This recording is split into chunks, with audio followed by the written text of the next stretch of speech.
All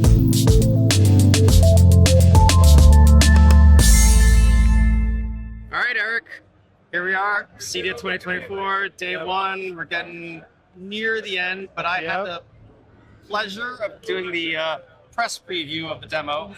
And so what I want to talk about is the gear that was in that demo, because it certainly impressed. Yeah, exactly. So there's a lot of new things that's going on in that room. And up front it really starts with the S7T limited edition.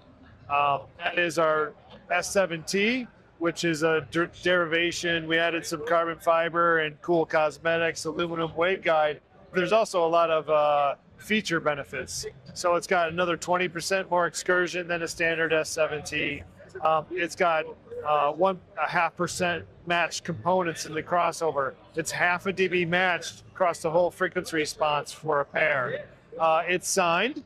It's got carbon fiber fronts, and then it also comes in a flight case. You get a 3300 measurement clipple measurements of all the frequency response, off-axis, listening window, power response of your loudspeakers.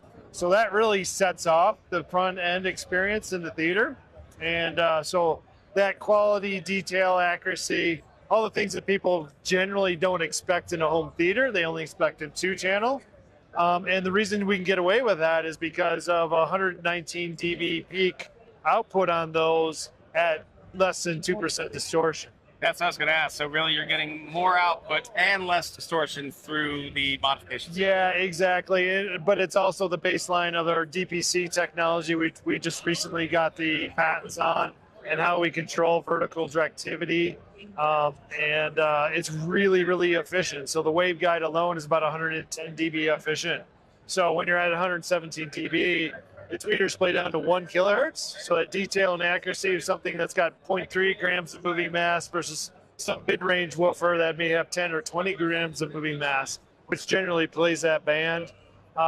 And so at 117 dB, 119 dB, it's getting about 7 watts. So there's no excursion in that band. It's just super accurate detail of a traditional tweeter. Instead of, most people are starting to dive into a compression driver, a giant horn, and those really don't have the tonal accuracy, the details that you might expect.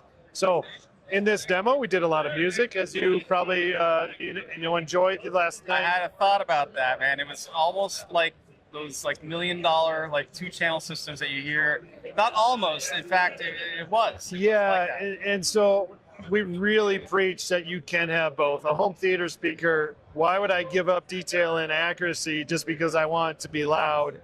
And in a home experience for 2-channel, why would I give up just detail and accuracy and I can't get loud?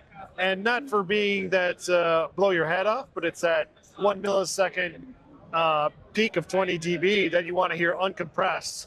And some speakers might be able to reproduce that, but very few can do it with very low THD. And that becomes a different experience. And that's what that really proved in that demo room is, it's loud in there. We were 100 and some peaks were at 125 dB. Absolutely never felt like that. And it never feels like that because distortion comes with it generally. And distortion makes sound appear louder. And so when it's really clean, you just keep turning it up and turning it up, and it sounds so enjoyable.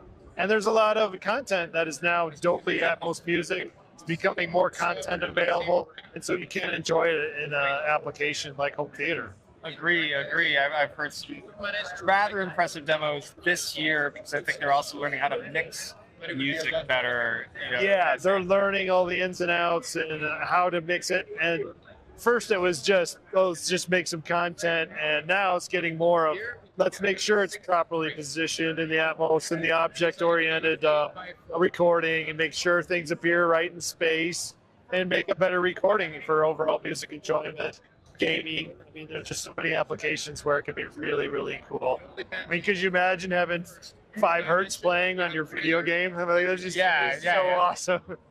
Oh, of course. I mean, because those tactile sensations translate to more physical movements and such. That in movies, you can suck the air out of a room, and that's the feeling, and it really happened. Yeah. Excuse me, sir. I'm sorry. Yep. And so that really translates into then the surround speakers. So what's very unique about what we do also, besides the DBC, the technology that was just patented, but also that we don't degrade our in walls or in ceilings just because they're an in wall or in ceiling. So our in-room loudspeakers, we share all of our data, frequency response, off-axis response, power response on every single speaker.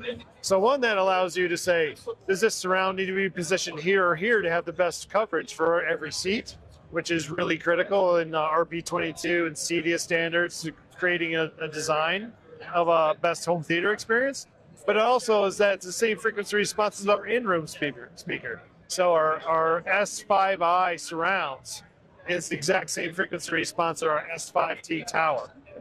And so flat response, whatever's recorded comes out. So detail and accuracy is not destroyed by saying it's only a surround.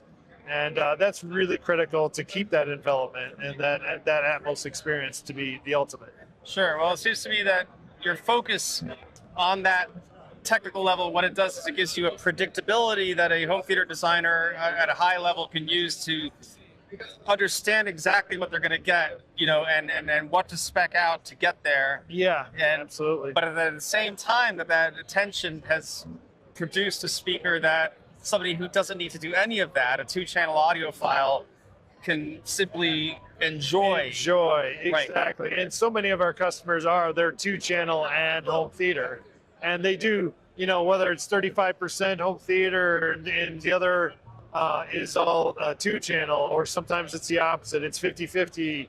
Doesn't really matter the ratio. They want a great experience in both applications, and that's why we truly believe they are the same loudspeaker. High output, high dynamic range, low compression, low distortion. That's a great experience, and it doesn't matter the application. Yeah, I noticed at Abbey Road, for example, they don't swap out the speakers when they master a movie or an album. Yeah, no, exactly. It's exactly the same experience, and they demand the best, right, because they have to create the experience on a sound solid device that they know they can trust. Yeah, same thing over at Skywalker. Although they don't do music, but all movies have music in them. Yeah, absolutely. And it's got to be full bandwidth. And so that really steps into, same with the surrounds, the height channels and the ceiling.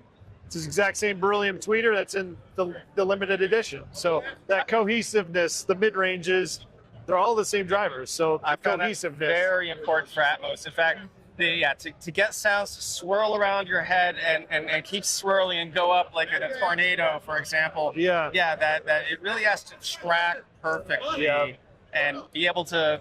It's like stereo imaging in a cubic space, and it has to be able to do what audiophiles want from 2 speakers between any pair within that entire matrix. Otherwise, you won't get it. Yeah, exactly. And any break from that immersive experience, whether it's, I wanted to degrade my ceiling performance with a product to save costs, you're breaking that, and that experience is just not as good. It's not as immersive, and that continues into being full bandwidth. So that's where we have 14 of our flagship D215S subs in there, doing the Trinnov waveforming. So the front creates the wave, the back absorbs the wave. There's no reflection, therefore no standing wave can occur. And it's even response throughout the seating locations. And that's a different type of pressure that you feel too. It's a different experience than when you have just loud bass and you have multiple subwoofers just to average out the response. It's just one solid energy. Yeah, no texture to it. There's a lot of texture to this. Yeah, it just flows throughout the room. And your mind naturally knows what that texture is supposed to translate to, which is the fascinating part. Yeah, exactly. That's the believability. There's just so much subsonic content now available in movies and even music.